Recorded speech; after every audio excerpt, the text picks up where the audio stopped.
आज शनिवार जरी असला तर 30 तारीख माझी शेवटची ठरते.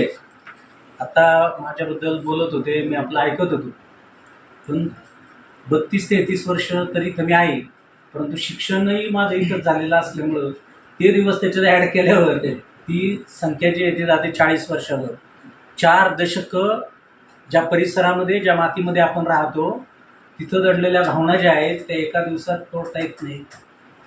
काल मी शाळेमध्ये आलो होतो आणि आल्यानंतर माझे मित्र निसारभाई आलेले होते.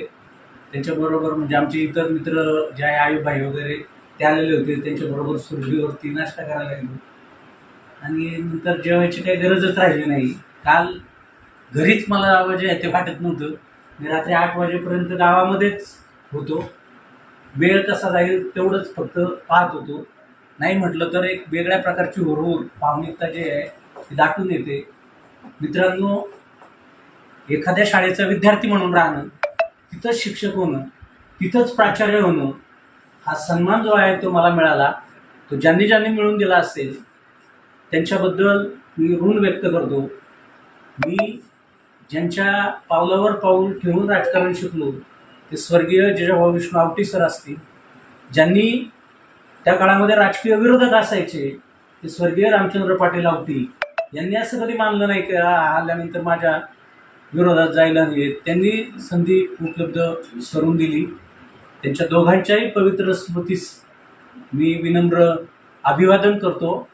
ज्या दिवशी आपण शाळेत येतो त्या दिवशी हा दिवस ठरलेला असतो, त्यामुळं मी माझी मानसिकता तयार केलेली आहे.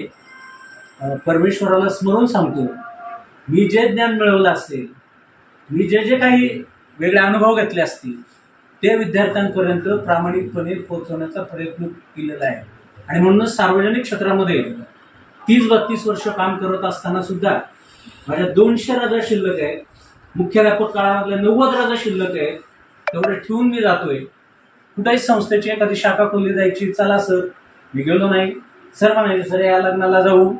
माझ्या रजा शिल्लक असायच्या, पण त्याच्यापेक्षा आपण जिथं ड्युटी करतोय ते महत्त्वाचं आहे म्हणून मी गेलो नाही. आत्ता सांगितल्याप्रमाणे कोणाच्या अंत्यविधीला गेलो, एखाद्या दशक्रियेला गेलो, महाराज मंडळींना कुठं चहा पाणी करत गेलो, डबा भरलेला असायचा, मॅडम रागवत असायच्या, त्यांना तिथं सोडवायचं, इथं बेल झालेली असायची, पळत सुटायचं, सही करायची, आपल्या आपल्या ड्युटीवरती राहायचं, असं केलेलं आहे. तर मी अगोदरच या मंडळींना सांगतो, ज्या वेळेला मी प्राचार्य होईल त्यावेळेला सार्वजनिक जीवनामध्ये कुठल्याही महत्त्वाच्या पदावर नसेल. म्हणून शरदचंद्र पतसंस्थेचं डायरेक्टर पद सोडून मी कुठंही लुडबुड केलेली नाही, कशाकडेही लक्ष दिलेलं नाही आहे.